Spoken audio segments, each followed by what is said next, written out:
আৰু আমাৰ মাননীয় মুখ্যমন্ত্ৰী মহোদয় আৰু শিক্ষামন্ত্ৰী মহোদয় উদ্দেশ্যেও দুটামান বাক্য আমি জনাব বিচাৰিছোঁ।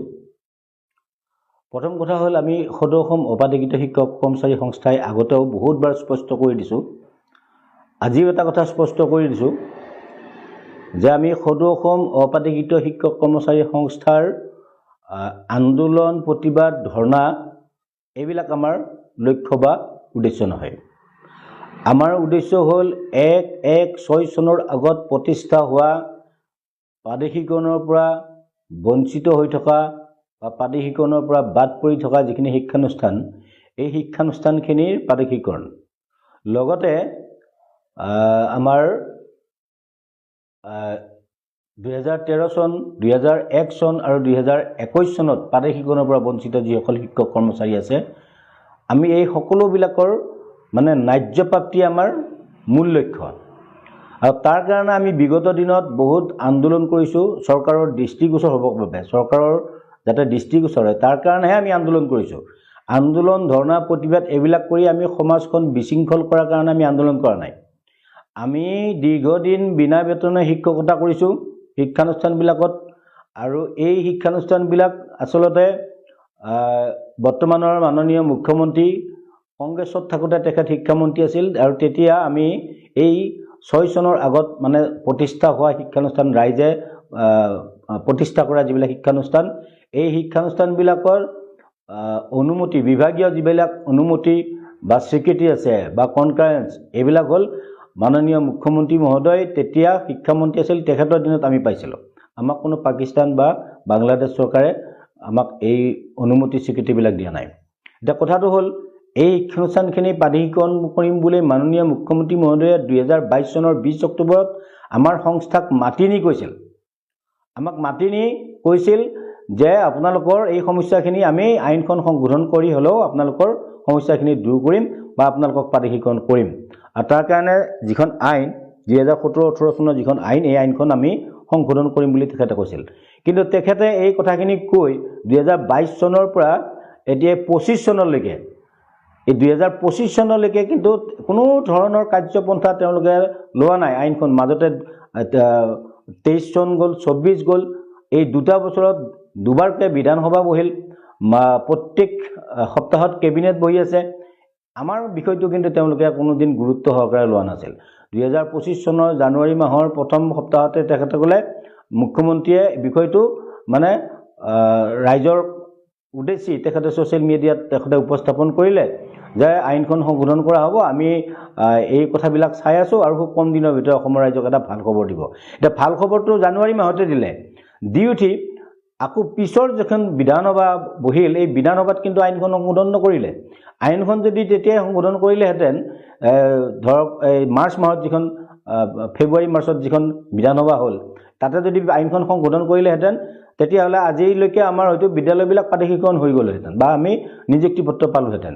কিন্তু অতি চতুৰভাৱে আৰু ষড়যন্ত্ৰমূলকভাৱে কি কৰিছে, এই বিধেয়কখনৰ সংশোধনীৰ ব্যৱস্থাটো ২০২৫ চনৰ শেষৰখন, অৰ্থাৎ এই চৰকাৰখনৰ কাৰ্যকালৰ একেবাৰে শেষৰখন বিধানসভাত তেওঁলোকে বিধেয়কখন আনিছে, তাকো আখুৱাপূৰ্ণভাৱে। ৫ বছৰ আমি শিক্ষামন্ত্ৰী মহোদয়ৰ লগত আলোচনা কৰিলোঁ। ৫ বছৰ কিমানবাৰ আলোচনা কৰিছোঁ তেখেতৰ লগত হিচাপ নাই।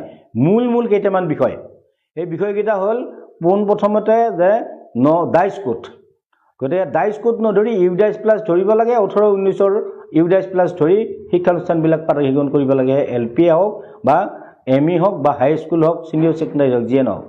তাৰপিছত শিক্ষকসকলৰ নিযুক্তিৰ তাৰিখটো আমি বাৰম্বাৰ দাবী কৰি আহিছোঁ যে ৩১/১২/২০১০ৰ সলনি ৩১/১২/২০১৮ কৰিব লাগে, কিন্তু এইটোতো কোনো সংশোধনী নাহিল, ডাইচ কোডত কোনো সংশোধনী নাহিল। ছাত্ৰ ছাত্ৰীৰ সংখ্যাৰ ক্ষেত্ৰত শিক্ষামন্ত্ৰী মহোদয়ে নিজে কৈছিল যে আপোনালোকৰ ছাত্ৰ ছাত্ৰীৰ ক্ষেত্ৰতো ৫জনকৈ ছাত্ৰ ছাত্ৰী আপোনালোকক ৰেহাই দিয়া হ'ব। নিযুক্তিৰ ক্ষেত্ৰত ৬ বছৰ শিক্ষকৰ অভিজ্ঞতা, ডাইচ কোডত ৬ বছৰ মানে ধৰি শিক্ষকসকলৰ নিযুক্তিৰ তাৰিখটো নিৰ্ধাৰণ কৰা হ'ব। ৬ বছৰ ধৰিলে ৩১/১২/২০১৯ হয়, এতিয়া ১৯ নহয়, আমি ১৮ দাবী কৰি আছোঁ। আৰু তথাপিতো চৰকাৰে যদি উইনিংলি ১৯ কৰে, তেওঁলোকে প্ৰতিশ্ৰুতি যদি ৰক্ষা কৰে, প্ৰতিশ্ৰুতি ৰক্ষা কৰিলে ৩১/১২/২০১৯ ধৰিব লাগে। শিক্ষামন্ত্ৰী আৰু নাৰায়ণ কোঁৱৰ ছাৰে কোৱা ধৰণে তেওঁলোকে যেনেকৈ আমাক মাতি নি, সেইদিনাখনো আমাক মাতি নি কথা দিছিল। কিন্তু এই ক্ষেত্ৰত মানে কলেজৰ ক্ষেত্ৰত ছাত্ৰ ছাত্ৰীৰ সংখ্যাটো ৰেহাই দিয়াৰ কথা আছিল, 5%-ৰ ক্ষেত্ৰত কিছু ৰেহাই দিয়াৰ কথা আছিল। এই একোকে সংশোধন নানি কেৱল মানে আগৰ আইনখনকে তেওঁলোকে পুনৰ লিপিবদ্ধ কৰি মানে সংশোধনী বিধেয়কখন আনি বিধানসভাত উপস্থাপন কৰিলে। বিৰোধী দল, শাসকীয় দলৰ বিধায়ক, বিৰোধী দলৰ বিধায়ক সকলোৱে আপত্তি কৰাৰ পিছতো বিধানসভাত আমি নিজে দেখিছোঁ, বিধানসভাত সকলোৱে আপত্তি কৰাৰ পিছতো মাননীয় শিক্ষামন্ত্ৰী মহোদয় তেখেত অলৰঅচৰ হৈ থাকিল তেখেতৰ মতত। আচলতে আমি এটা কথা বুজি পাইছোঁ যে চৰকাৰখনৰ আমাৰ এই ভেঞ্চাৰ স্কুলৰ শিক্ষকখিনিৰ ওপৰত তাৰমানে একেবাৰে ভাল ভাৱ নাই, একেবাৰে সৎ ভাৱ নাই, আৰু এই সমস্যাটো সমাধান কৰাৰ ক্ষেত্ৰত তেওঁলোকৰ অকণমানো সদিচ্ছা নাই। আমি সংস্থাই বিভিন্ন ধৰণে বিভিন্ন কাৰ্যসূচী লৈ আমি আচলতে চৰকাৰক হেঁচা প্ৰয়োগ কৰাৰ কাৰণে বাধ্য হৈ মানে নামমাত্ৰ সংশোধনী বিলখন আনিছে, য'ত হয়তো কলেজখন প্ৰাদেশিকৰণ হ'ব বা প্ৰাদেশিকৰণৰ আওতাত পৰিব, শিক্ষকসকল বাদ পৰিব, আৰু কোনোবা এখন স্কুল আওতাত পৰিব কিন্তু ছাত্ৰ ছাত্ৰী নোহোৱাৰ কাৰণে বাদ পৰিব, কম ছাত্ৰ ছাত্ৰী থকাৰ কাৰণে। কোনোবা এখন হাইস্কুল প্ৰাদেশিকৰণৰ আওতাত আহিব কিন্তু তেখেতৰ 5%-ৰ যিটো হাৰ বিচাৰিছে 30%, সেইটো কণ্টিনিউ শেষৰ 3 বছৰ নথকাৰ কাৰণে বাদ পৰিব।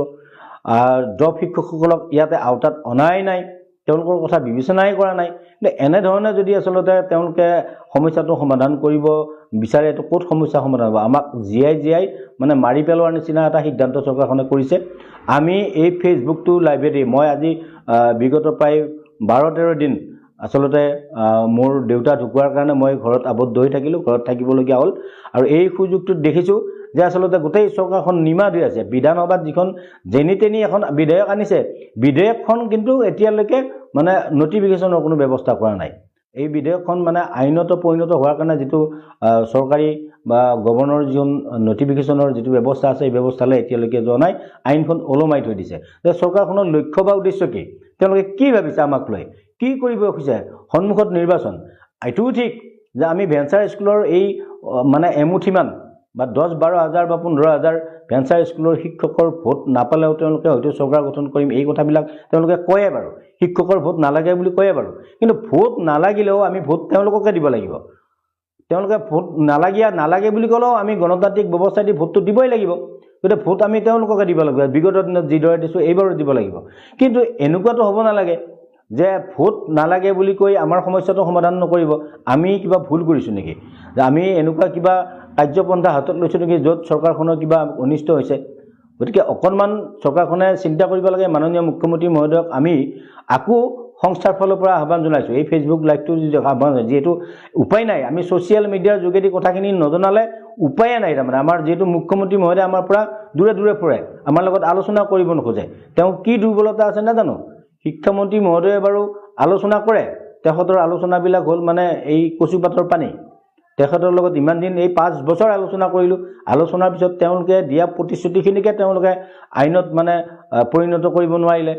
তেওঁ নিজে আলোচনা কৰি যিখিনি সিদ্ধান্ত দিছিল, আমাৰ লগত বহুতবাৰ বিষয়বিলাকক লগত লৈ আমাৰ লগত আলোচনা কৰিছে। এই যিবিলাক আলোচনা কৰিছিল, এই আলোচনাখিনিকে মানে বিধানসভাত তেওঁ কাৰ্যত বিধেয়কৰ ৰূপত আনিব নোৱাৰিলে বা নানিলে। গতিকে আমি কিমান আলোচনা কৰিম শিক্ষামন্ত্ৰীৰ লগত? তথাপিতো আমি শিক্ষামন্ত্ৰীৰ লগতে আলোচনা কৰিব লাগিব। আৰু ছ'চিয়েল মিডিয়াৰ যোগেদি বা এই ফেচবুকৰ এই লাইভটোৰ যোগেদি মই মাননীয় মুখ্যমন্ত্ৰী মহোদয়ক ক'ব বিচাৰিছোঁ যে আপুনি আমাক এটা সিদ্ধান্ত কৰক যে এতিয়া অসমখনত বাৰু এটা কিবা মানে অগ্নিগৰ্ভা পৰিস্থিতি এটা হৈছে। এতিয়া দেখিছোঁ কাৰ্বি আংলঙতো গণ্ডগোল লাগিছে, সেইবিলাক সমস্যাই আপোনালোকক পাইছে, কিন্তু তাৰ নিচিনাকৈ আমাৰো এই সমস্যাটো এটা জ্বলন্ত সমস্যা। আমাৰ শিক্ষকবিলাকে খাব পোৱা নাই, আমাৰ শিক্ষকবিলাকে পিন্ধিব পোৱা নাই, আমাৰ শিক্ষকবিলাকৰ ল'ৰা ছোৱালীবিলাকৰ আমি যি মানে শিক্ষা দীক্ষাৰ পৰা আদি কৰি যিখিনি সুবিধা আমি কৰিব লাগে আমি কৰিব পৰা নাই। আমাক কিবা এটা ব্যৱস্থা কৰক আপোনালোকে। কৰিম বুলি কৈ আপোনালোকে কিয় নকৰে? মাননীয় মুখ্যমন্ত্ৰী মহোদয়ে খুব মিঠাকৈ কয়, আৰু বহুতেও কয় যে মুখ্যমন্ত্ৰী মহোদয়ে যি কথা কয় সেই কথা আখৰে আখৰে পালন কৰে। মইতো ভাবোঁ যে মুখ্যমন্ত্ৰী হয়, যি কথা কয় সেই কথা আখৰে আখৰে পালন কৰে, কিন্তু মই এনেকৈ ভাবোঁ যে মুখ্যমন্ত্ৰী মহোদয়ে যিবিলাক ভাবে সেইবিলাক নকয়। তেওঁ মনে মনে ভাবি থৈছে এই শিক্ষকখিনিক মই বঞ্চিত কৰিম, কিন্তু এই কথাটো কোৱা নাই। তেওঁ আমাক কৈছে যে আপোনালোকক প্ৰাধিকৰণ কৰিম। আমাক কৰিম বুলি ক'বৰ আজি কিমান বছৰ হ'ল? 22 চনৰ পৰা এতিয়া 25 চন পালে। কৰিম বুলি ক'বলৈ কিমান দিন হ'ল? ইমান দিন লাগে নেকি? এই 15,000 বা 10,000 বা 5,000 যি শিক্ষক হয়, হয়তো যেতিয়া তালিকাখন ওলাব তেতিয়া হয়তো 5,000 বা 4,000 বা 3,000 হ'ব পাৰে। যিটো হাৰত শিক্ষানুষ্ঠানবিলাক বন্ধ কৰি দিছে চৰকাৰে। এতিয়া বন্ধ হোৱা শিক্ষানুষ্ঠানবিলাকৰ ব্যৱস্থাটো কোনো নাইয়ে। এতিয়া বহুত শিক্ষকে ফোন কৰে যে আমাৰ বন্ধ হোৱা শিক্ষানুষ্ঠানবিলাকৰ শিক্ষকবিলাকক কি কৰিব। আমিতো দাবী কৰিম যে তেওঁলোকক এককালীন কিবা এটা দিয়ক। তেওঁলোকে 20 বছৰ 25 বছৰ শিক্ষকতা কৰিলে বিনা বেতনে, তেওঁৰ এতিয়া শিক্ষানুষ্ঠানখন চলাব নোৱাৰা এটা অৱস্থা হৈছে। এতিয়া ল'ৰা ছোৱালীও নাই চৰকাৰী শিক্ষানুষ্ঠানবিলাকতে। আজিৰ তাৰিখত ল'ৰা ছোৱালী নাই, চব ল'ৰা ছোৱালী প্ৰাইভেটত গুচি যায়, চৰকাৰী শিক্ষানুষ্ঠানত নাই। ভেঞ্চাৰ শিক্ষানুষ্ঠানত আমি ছাত্ৰ ছাত্ৰীক কিমান কষ্ট কৰি কিমান সংগ্ৰাম কৰি ধৰি ৰাখিছোঁ বা কিমান সংগ্ৰাম কৰি আমি শিক্ষানুষ্ঠানখন চলাইছোঁ। কোনোবা ঠাইত হয়তো যথেষ্ট শিক্ষানুষ্ঠান আছে, আমাৰ এই শিক্ষানুষ্ঠানখন যথেষ্ট ল'ৰা ছোৱালী আছে। কিন্তু এতিয়া চাওক যে এই শিক্ষকবিলাকে কি কৰিব এইটো বয়সত। এই 50ৰ ঊৰ্ধৰ শিক্ষকবিলাকে কোনোবাজনৰ আছে 2 বছৰ, কোনোবাজনৰ 6 মাহ, বহু শিক্ষক ইতিমধ্যে ৰিটায়াৰ্ড হ'ল। কেতিয়া বুজিব মাননীয় মুখ্যমন্ত্ৰী মহোদয়ে, শিক্ষামন্ত্ৰী মহোদয়ে কেতিয়া বুজিব, এই চৰকাৰখনে কেতিয়া বুজিব আমাক ন্যায় দিয়াত তেওঁলোকৰ এই কৃপণালীটো কিয় কৃপণালী কৰিছে আমাক ন্যায় দিয়াত। গতিকে এইটো অত্যন্ত দুখ পাইছোঁ।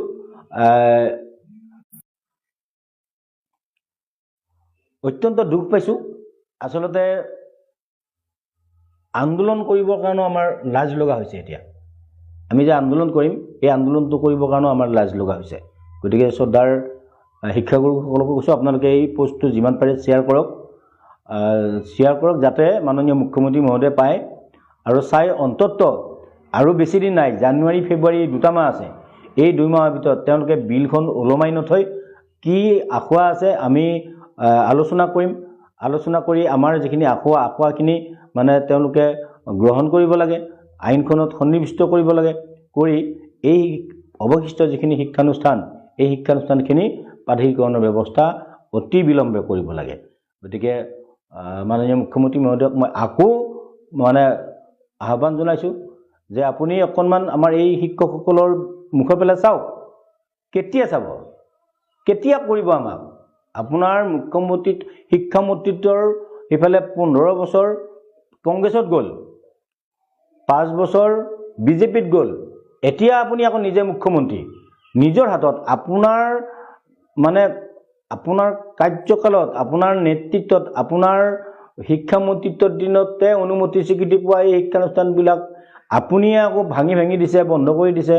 এতিয়া অৱশিষ্ট যিখিনি আছে প্ৰাদেশিকৰণ কৰিম বুলি কৈ আকৌ আইনখন ওলমাই থৈ দিলে। কেতিয়া কৰিব আৰু ক'ত সময় আছে। আৰু ইচ্ছা কৰিলে কিন্তু আপোনালোকে এমাহতো কৰিব পাৰে, কৰক, যি কৰে কৰক।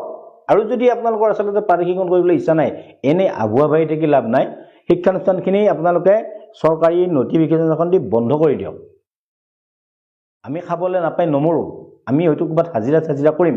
আৰু আমাৰ এই শিক্ষকবিলাকে হাজিৰা কৰিলে তো আপোনাৰ যদি লাজো নালাগে, আমি 20 বছৰ 30 বছৰ বিনা বেতনে শিক্ষকতা কৰি আপোনাৰ ৰাজ্যৰ শিক্ষকে, আপুনি ভাবকচোন বাৰু মাননীয় মুখ্যমন্ত্ৰী মহোদয়, আপুনি ভাবক যে আপোনাৰ ৰাজ্যত এতিয়াও ভেঞ্চাৰ স্কুল আছে আৰু ভেঞ্চাৰ স্কুলত শিক্ষকে বিনা বেতনে শিক্ষকতা কৰে আৰু বহুত শিক্ষকে এতিয়া হয়তো এনেকুৱা হৈছে হাজিৰা কৰে।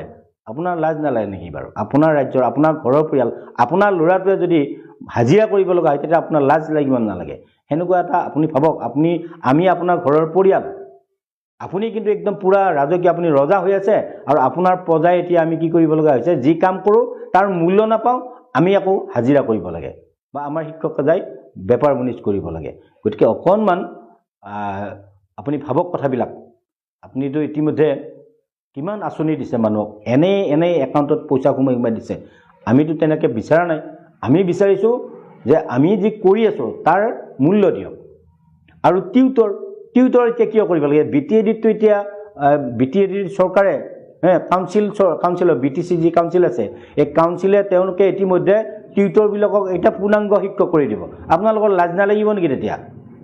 আপোনালোকে নোৱাৰা কাম এটা BTC চৰকাৰে কৰিব গৈ আছে। এতিয়া তাতে যিখিনি অপাধিকৃত শিক্ষানুষ্ঠান আছে, চব শিক্ষানুষ্ঠান তেওঁলোকে এতিয়া প্ৰাদেশিকৰণ কৰিব। তাতে ছাত্ৰ ছাত্ৰী থাকক নাথাকক, পাৰ্চেণ্টেজ থাকক নাথাকক, তেওঁলোকে চব যিমানবিলাক চলি থকা শিক্ষানুষ্ঠান আছে গোটেইবিলাকক, তাতে ইউডাইছৰ কথা নাথাকিব, জইনিং ডেটৰ কথা নাথাকিব। তাতে যদি ইউডাইছত শিক্ষক আছে, ইউডাইছ যদি চলি আছে, যদি শিক্ষানুষ্ঠান চলি আছে, সেইটো প্ৰাদেশিকৰণ কৰিব। আপোনালোকৰতো লাজ লাগিব লাগে। যিটো কাম আপোনালোকে কৰিব লাগিছিল, আপোনালোকে কৰিব লগা কামটো এতিয়া BTC চৰকাৰে কৰিব। BTCত অসমত কি আমি কি কৰোঁ? আমি বিদেশী নেকি? BTCক যে আপোনালোকে সেইটো কৰিবলৈ দিলে, কৰ্তৃত্বটো দিলে, বিধানসভাতো দেখিলোঁ আপোনালোকে শিক্ষামন্ত্ৰী মহোদয়ে তেওঁলোকক কৰ্তৃত্ব দিলে, আপোনালোকে নিজাকে বিল বনাই আইন বনাই আপোনালোকৰ শিক্ষানুষ্ঠানখিনি সমস্যাটো সমাধান কৰক। আমাক কি কৰিব খুজিছে? আমাক কি কৰিব? আমাক কিয় কৰিব নোৱাৰে? আপোনালোকে কিয় কৰিব নোৱাৰে? আচলতে আপুনি অকণমান বেয়াও পাব লাগে। ইমান দিন আন্দোলন কৰিব লাগে নেকি আমি? আপুনি আন্দোলন কৰিব নালাগে বুলিও কয় আৰু সমস্যাও সমাধান নকৰে। আমি কোনটো ৰাস্তাত থাকিম আপুনি নিজে কওকচোন। মুখেদিতো মাতে নামাতে আপুনি, ভেঞ্চাৰ সম্পৰ্কত আপুনি কথাই নকয়, কাৰণ কথা ক'লে আপুনি পাকবিলাকত পৰি আছে। আপোনাৰ লগত আলোচনাত নবহে। কিয় নবহে? আমাৰ লগত আলোচনাত বহিলে আপুনি কামখিনি কৰিব লাগিব। কামখিনি নকৰে কাৰণে আমাৰ লগত আলোচনাত নবহে। কি লাজ লাগে, কি বেয়া লাগে আমাৰ লগত আলোচনা কৰে? আমি সৰু মানুহ বুলি ভাবি নেকি? আমি একেবাৰে সৰু মানুহ, গতিকে আমাৰ লগত আলোচনা কৰে। ডাঙৰ ডাঙৰ উদ্যোগপতিবিলাকৰ লগত আলোচনা কৰে, য'ত আমি হয়তো আপুনি ভাবিছে যে কি আলোচনা, আমিতো কোনো ফেক্টৰ নহয়, আপোনাৰ নিৰ্বাচনত আমি কোনো ফেক্টৰ নহয়। আমি ফেক্টৰ নহয় কাৰণে আমাক ন্যায় নিদিব নেকি? আমাৰ ভোটে আপোনাক ক্ষতি কৰিব, লাভান্বিত কৰিব বা লোকচান কৰিব, কিবা কৰিব, এইবিলাক কথা নহয় কাৰণে আমাক ন্যায় নিদিব নেকি আপুনি? অকণমান ভাবক কথাবিলাক, যুক্তিসংগত ভাবক। আমি এনেই বিচৰা নাই। আমাৰ অন্তৰবিলাক একদম ক্ষোভেৰে ভৰি আছে। আমাৰ অন্তৰবিলাক, এই শিক্ষকবিলাকৰ অন্তৰবিলাক ক্ষোভেৰে ভৰি আছে। অকল শিক্ষক নহয়, আমাৰ পৰিয়ালবিলাকো ক্ষোভত একদম আমি আমাৰ মানসিক অৱস্থা অত্যন্ত বেয়া হৈ আছে। এনেকুৱা মুহূৰ্ততো যদি আপোনালোকে এই চৰকাৰ, গোটেই সমগ্ৰ চৰকাৰখনকে কৈছোঁ যে আপোনালোকে বাকীবিলাক যিবিলাক কাম, এই কামবিলাকত যিমান গুৰুত্ব দিয়ে, কিন্তু এই প্ৰাদেশিকৰণ সমস্যাটোত কিয় গুৰুত্ব দিয়া নাই? এইটো যদি এতিয়াই নকৰে কেতিয়া কৰিব? ধৰি লৈছোঁ আপোনালোকৰ চৰকাৰ হ'ব, আকৌ 5 বছৰ বগৰাব, তাতে শিক্ষানুষ্ঠান থাকিব নে শিক্ষক থাকিব? কোন থাকিব? কাক প্ৰাদেশিকৰণ কৰিব? বন্ধ হোৱা স্কুলবিলাকক এনেই এইবিলাক নাটক কৰি লাভ নাই। যদি প্ৰাদেশিকৰণ কৰে, কৰিব লাগে ফটাফট, আৰু যদি নকৰে আপোনালোকে চৰকাৰীভাৱে এখন নটিফিকেশ্যন দিয়ক। নটিফিকেশ্যন এখন দিয়ক যে এই ভেঞ্চাৰ স্কুলবিলাক বন্ধ কৰি দিব লাগে। আপোনালোকে নিজে আহি তালা লগাই দিয়ক। আমি কিন্তু তালা নলগাওঁ। আপোনালোকে আহি স্কুলবিলাকত তালা লগাই দিয়ক। মন্ত্ৰী বিধায়কবিলাক আহিব, তালা লগাই দিয়ক। ধন্যবাদ।